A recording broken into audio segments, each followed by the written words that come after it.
Voilà, on se rend maintenant à Sherbrooke. Dr Stéphane Tremblay présente ce rapport d'enquête du CIUS sur la tragédie qui a entraîné la mort de la fillette de Granby. Le 30 avril dernier. Avant de débuter, je tiens à souligner la présence du président du conseil d'administration, M. Jacques Fortier, de membres du conseil d'administration, M. André Forêt, également président du comité des soins et services et membre du comité vigilance qualité, membre du conseil d'administration, M. Michel Kounombe, ainsi que du directeur général adjoint Services sociaux et réadaptation, M. Rémi Brassard. Comme vous le savez, le 30 avril dernier, le Québec entier était bouleversé par le décès d'une jeune fille de 7 ans. Cet événement a transformé notre environnement au cours des dernières semaines, environnement québécois, j'entends.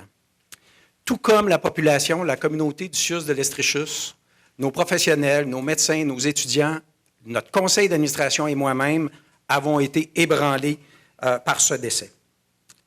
Cet événement a nécessité, à juste titre, un engagement ferme du gouvernement à l'effet de demander une enquête de la Commission des droits de la personne et des droits de la jeunesse, ainsi qu'une commission spéciale sur les droits des enfants et la protection de la jeunesse.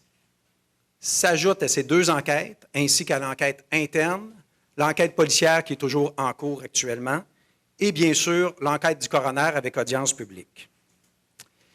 Vous savez, à chaque fois qu'il arrive un événement particulier qui ne ressemble pas à un autre et qui amène une finalité qui est difficilement acceptable pour la communauté, un établissement comme le nôtre se doit de regarder cet événement, d'enquêter correctement et de s'assurer que tout a été fait dans les règles de l'art. L'enquête a donc été rapidement mise de l'avant, tel que notre engagement avait été pris le 2 mai dernier.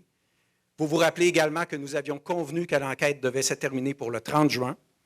Le dépôt des 14 recommandations de cette enquête a été fait au conseil d'administration du 28 juin dernier. Et aujourd'hui, notre objectif, c'est de vous faire part de ces 14 recommandations. Nous avions pris un engagement de respecter notre échéancier. Nous avions pris un engagement de transparence et nous allons le respecter. Peut-être avant d'arriver dans le vif du sujet, je tiens à vous faire part un peu comment ça se passe, la protection de nos jeunes au Québec, des très jeunes et des moins jeunes. J'entends des moins de 5 ans et des plus de 5 ans. Vous savez, la première protection qu'un jeune peut avoir, c'est l'amour de ses parents, puis c'est un milieu de vie qui est sécuritaire et un milieu de vie qui lui permet de se développer adéquatement. Un jeune, au cours de sa vie, de son développement, a plusieurs milieux de vie. Il y a bien sûr celui familial, il y a parfois celui des garderies, des CPE et, pour la très grande majorité de nos jeunes, le milieu scolaire. Ces milieux de vie sont également des éléments de filet de protection sociale pour s'assurer que le développement et la sécurité des jeunes est à bon niveau, au bon moment et de permettre d'utiliser leur plein potentiel. Lorsqu'une famille ou un enfant rencontre certaines difficultés, et ça peut être des difficultés relativement temporaires dans leur vie, certains services sont offerts par le réseau de la santé et des services sociaux. On parle des services de première ligne. Dans notre jargon, nous, puis pour la population, ce sont des services qu'on retrouve dans des CLSC, parfois captés au moment de la vaccination, parfois lorsqu'on évalue le développement psychomoteur d'un enfant, parfois même à la demande des parents. Donc, on offre des services qu'on considère généraux de premier niveau aux familles. Mais ce sont déjà des familles inquiètes qui rencontrent certaines difficultés. Si les difficultés rencontrées ne sont pas corrigées ou ne sont pas limitées, bien sûr, d'autres intervenants peuvent être impliqués au dossier. On entend principalement des services de réadaptation lorsqu'un jeune fait face à des difficultés de comportement, de développement, et on peut, à ce moment-là, avoir accès à des professionnels, psychologues, travailleurs sociaux, psychoéducateurs et autres. Lorsque l'ensemble des acteurs sociaux, que ce soit des citoyens, que ce soit des employés de notre réseau de la santé et des services sociaux, employés professionnels de d'autres réseaux, constatent que malgré tout ce qui a été fait, malgré toutes les tentatives pour stabiliser la situation des parents, parfois il est nécessaire de signaler et d'obtenir la sécurité du jeune et de s'assurer que son développement n'est pas compromis ni sa sécurité. Et là, on fait appel à la Direction de la protection de la jeunesse. On fait un signalement. Le signalement est retenu ou non retenu selon le cas. Et par la suite, on peut s'assurer, si le signalement est retenu, que d'autres services s'ajouteront. Donc, essentiellement, ce sont les filets de protection sociale qu'on retrouve au Québec pour nos jeunes et nos moins jeunes en deçà de 18 ans. mais ce sont des filets de protection sociaux qui appartiennent à plusieurs acteurs de notre société et non pas seulement au réseau de la santé et des services sociaux. Nous vous avions promis une enquête, nous avons fait l'enquête sur les événements qui ont conclu, qui ont amené le décès de la jeune fille de 7 ans à Granby le 30 avril dernier. Cette enquête a été chapeautée par la Direction de la qualité, de l'éthique, de la performance et du partenariat. Un comité ad hoc a été composé de 19 personnes de différents horizons, dont un expert externe en protection de la jeunesse. Donc, ce n'est pas quelqu'un qui est à notre emploi, ce n'est pas quelqu'un qui travaille au quotidien avec nous, mais c'est quelqu'un qui connaît bien le réseau de la protection de l'enfance au Québec. Cette enquête a toutefois ses limites. Elle a ses limites sur ce qu'elle peut nous apporter à l'interne, parce que vous comprenez que la façon dont ça fonctionne, c'est qu'on prend en note l'ensemble de l'information qui est disponible dans les différents dossiers, et pour la jeune et pour la famille, donc les parents, la famille proche de la jeune, essentiellement les parents. Cette information est soumise au comité et on permet aussi au comité de rencontrer plusieurs acteurs qui ont été directement très près de la jeune au parcours de sa vie, soit de la naissance jusqu'à son décès. Donc, cette enquête a été faite sur une période de 7 ans et a analysé l'ensemble des événements qui se sont passés, s'assurer que les événements étaient corroborés chronologiquement, et identifier les acteurs également qui sont intervenus au cours du parcours de vie de cette jeune. L'enquête, je le répète, visait à refaire le fil des événements en termes de processus de protection. L'enquête nous indiquait également l'information qui arrivait de partenaires, telle l'école, telle la cour, mais en aucun temps ne permet de juger du bien fondé des décisions des partenaires, que ce soit le réseau scolaire ou que ce soit d'autres partenaires, le volet légal ou autre. 3 constats généraux ressortent de cette enquête. L'enquête démontre dans un premier temps que ce n'est pas une personne ou un service qui peut être pointé du doigt, mais bien un système complet qui a failli de plusieurs façons et à plusieurs moments, et ça sur une période de 7 ans. Le filet de protection sociale n'aura pas été suffisamment efficace pour prévenir le décès de cet enfant.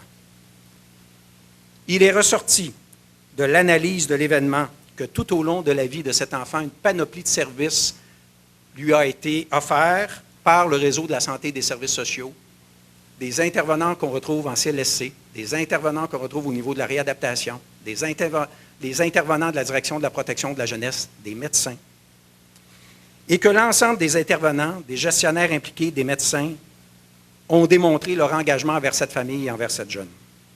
Toutefois, force est d'admettre que l'enquête interne démontre également qu'une succession d'événements qui n'auraient pas dû se produire ont placé cet enfant dans une situation à haut risque. 14 recommandations émanent donc de l'enquête. Pour simplifier la compréhension des 14 recommandations, nous les avons classées en 4 catégories.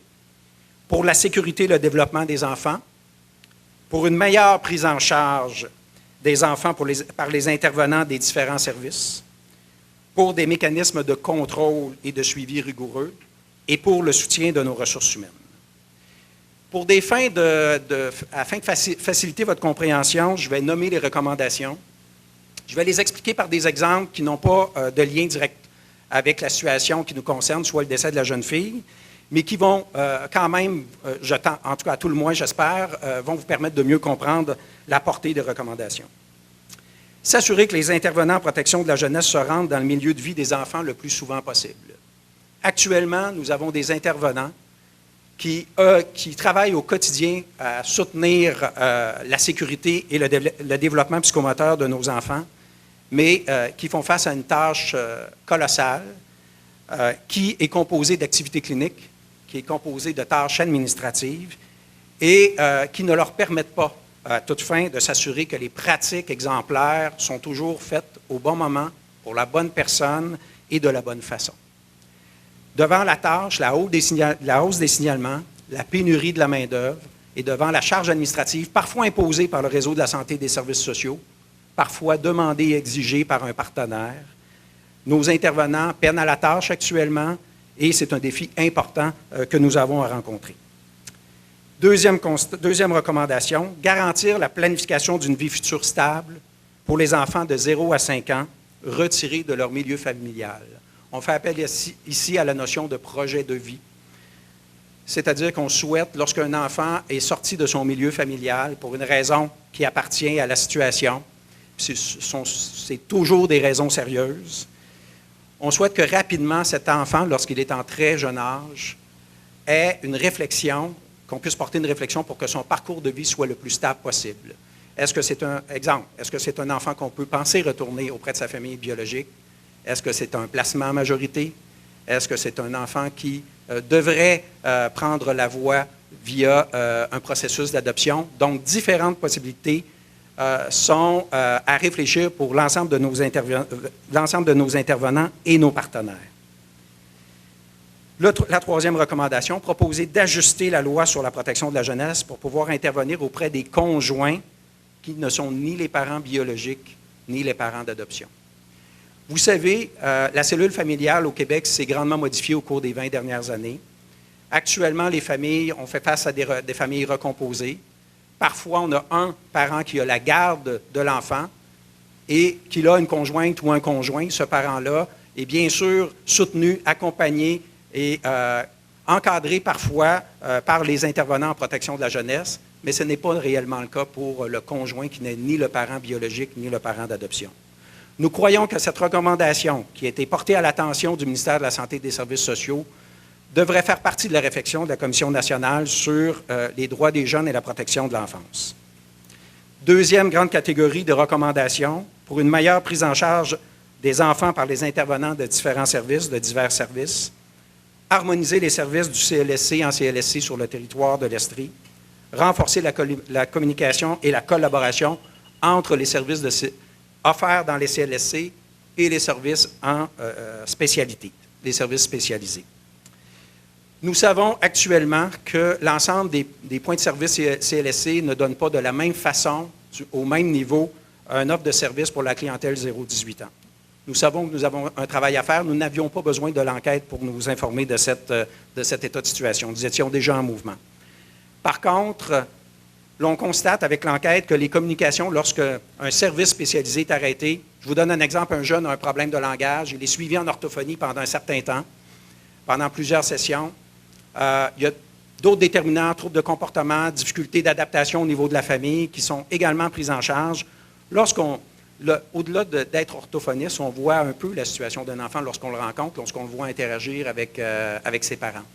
Cette information est précieuse lorsque le CLSC reprend l'accompagnement du jeune. Et ce qu'on souhaite pour la clientèle qui présente une difficulté, autant au niveau de son développement psychomoteur que sa sécurité, c'est ce qu'on souhaite et ce qu'on entend par la recommandation de l'enquête, c'est qu'il faut que le transfert soit personnalisé, il faut qu'il y ait un contact, il faut qu'on puisse dire aux parents, vous allez avoir une rencontre avec telle personne à tel moment, je vais peut-être y être, ou à tout le moins, je vais avoir parlé à l'intervenant qui va mieux connaître votre situation. Au lieu parfois de dire actuellement, nous avons fini le traitement ensemble, ça se termine ici, si vous avez des besoins, vous pouvez appeler au CLSC, puis il y a quelqu'un qui pourra vous prendre en charge. Pour des familles qui rencontrent des difficultés avec des jeunes, parce que c'est souvent une situation familiale, l'accompagnement personnalisé est primordial. Recommandation 5, accentuer le rôle conseil de certains intervenants en protection de la jeunesse auprès de leurs collègues du réseau de la santé et des services sociaux. Nos acteurs, nos intervenants actuellement au sein de notre programme jeunesse et de notre direction de la protection de la jeunesse sont des gens de haut niveau, sont des experts qui sont amenés au quotidien à soutenir les familles, à s'assurer que la démarche est adéquate, mais ils ont aussi la capacité d'offrir une expertise conseil à l'ensemble de leurs partenaires du réseau, aux médecins. Quand j'étais praticien, j'ai fait appel à plusieurs reprises à des gens de la protection de la jeunesse pour un avis, s'il était pertinent ou non de signaler, quelles avenues j'avais devant moi, quelle autre étape je pourrais faire. Donc, c'est un partage d'expertise, une expertise conseil qui s'est effritée au fil du temps en Estrie. Recommandation 6, s'assurer d'une voie rapide et de mécanismes de transfert de dossiers personnalisés entre les intervenants de la protection de la jeunesse et du CLSC. Je l'ai abordé tout à l'heure entre les intervenants qui offrent des services spécialisés et le CLSC. On se retrouve ici essentiellement dans le même contexte. Recommandation 7, renforcer le mécanisme de coordination entre tous les partenaires pour traiter les cas complexes afin d'éviter des délais et clarifier l'implication de chacun. Vous savez, on peut recevoir dans son bureau une information qui est fort pertinente pour notre réalité puis le soutien qu'on offre à une famille et à un enfant. Parfois, cette information, il faut la partager, il faut la comprendre avec des collègues et il faut convenir de la prochaine étape ensemble. Nos tables de concertation, notre soutien à l'encadrement clinique, nos moments d'échange avec nos partenaires sont à bonifier, sont à consolider et les rôles et responsabilités de chacun également est à clarifier. Recommandation 8, s'assurer que chaque partenaire de l'équipe Intervention Jeunesse comprenne bien les rôles et les responsabilités, les actualise. C'est exactement le point dont je venais vous parler. L'équipe Intervention Jeunesse est une équipe pour faire une évaluation multidisciplinaire et interdisciplinaire de cas complexes avec un partenaire. Et oui, on peut connaître des cas dans une équipe d'Intervention Jeunesse, mais il faut s'assurer aussi que les membres, les acteurs de l'équipe Intervention Jeunesse puissent déclencher une rencontre afin de s'assurer qu'on comprenne bien l'état de situation qui est devant nous. Recommandation 9, pour les cas qui requièrent l'intervention d'un médecin, s'assurer que ce dernier soit partie prenante des mécanismes de collaboration et de communication. C'est un élément plus difficile à comprendre. Je dirais l'ensemble, puis là on parle des médecins de famille, on parle des médecins spécialistes. Il faut comprendre qu'en médecine, lorsqu'on œuvre en médecine, on œuvre sous un code de déontologie, sous des pratiques exemplaires qui correspondent probablement à 98 % de la clientèle qu'on rencontre. Sous la loi de la protection de la jeunesse, le rôle est un peu différent. Exemple, le transfert d'informations est protégé quand l'information est en lien avec la situation. Donc, un médecin peut, de son cabinet privé ou du dossier médical d'un hôpital, s'il est interpellé par la protection de la jeunesse, transférer de l'information qui est en lien avec la situation du jeune. Un médecin doit aussi comprendre que lorsqu'un enfant est sous la loi de la protection de la jeunesse, il s'inscrit dans une démarche qui est une démarche multidisciplinaire. Tout comme le travailleur social, tout comme le psychologue, tout comme le psychoéducateur. Et ce rôle-là est un rôle de partenaire, un rôle de collaboration et non un rôle nécessairement de décision finale. Contrairement à ce qu'on vit dans un hôpital. Quand on est hospitalisé, un patient est hospitalisé à l'hôpital, il est sous la responsabilité d'un médecin. Non pas sous la responsabilité d'une équipe, mais ultimement, sur le bracelet, c'est le nom d'un médecin. C'est lui qui a la responsabilité d'accepter ou non les orientations de l'équipe. Sous la loi de la protection de la jeunesse, le travail ne se fait pas sous cet angle-là. Troisième catégorie, pour des mécanismes de contrôle et de suivi rigoureux. Recommandation 10, favoriser l'accès pour les intervenants en médecins pour les situations de négligence ou d'abus physiques. Il y a 20 ans, en Estrie, même un peu plus de 20 ans, le CHUS, le département de pédiatrie du CHUS, signait avec la direction de la protection de la jeunesse une entente de collaboration. Cette entente nous permettait aux intervenants de la direction de la protection de la jeunesse d'avoir un accès à un pédiatre, quelle que soit l'heure de la journée, quelle que soit la journée de l'année, pour une évaluation urgente d'un jeune. Lorsqu'on est médecin et qu'on évalue un jeune, pour qui on peut croire que son développement est compromis ou qu'il y a lésions physiques, fractures bleues, etc., nous avons deux éléments, deux tâches principales à remplir. La première, c'est de s'assurer que la santé physique de l'enfant est stable et est favorable, avec une évaluation favorable.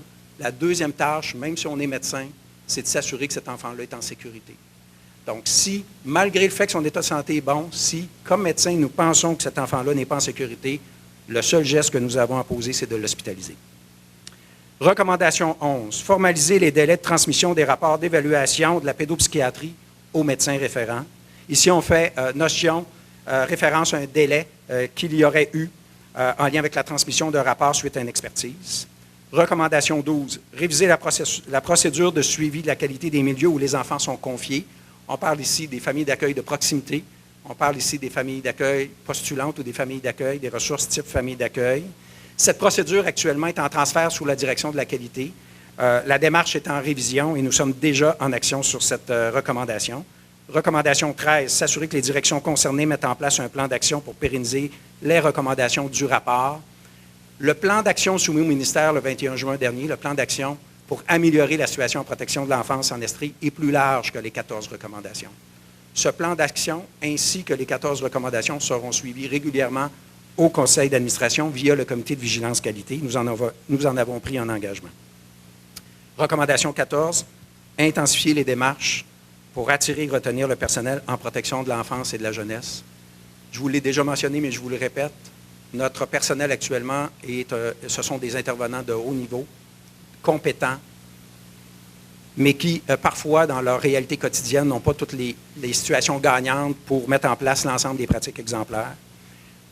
Nous faisons face, comme pour bien d'autres secteurs, à de la pénurie du personnel. La charge administrative est importante pour nos intervenants. Et au final, tout comme pour le Québec, l'Estrie fait face à une hausse de signalement de façon importante depuis quelques années. Je demeure persuadé que l'ensemble des intervenants ont agi avec cœur et pour s'assurer du bien-être de la jeune fille de 7 ans. Toutefois, en tant que PDG du CIUS de l'Estrie-Chus, je vous assure que l'établissement va prendre ses responsabilités en lien avec les 14 recommandations, les responsabilités qui lui reviennent, comprenant et sachant que nous n'avons pas été les seuls acteurs à accompagner cette jeune fille et sa famille.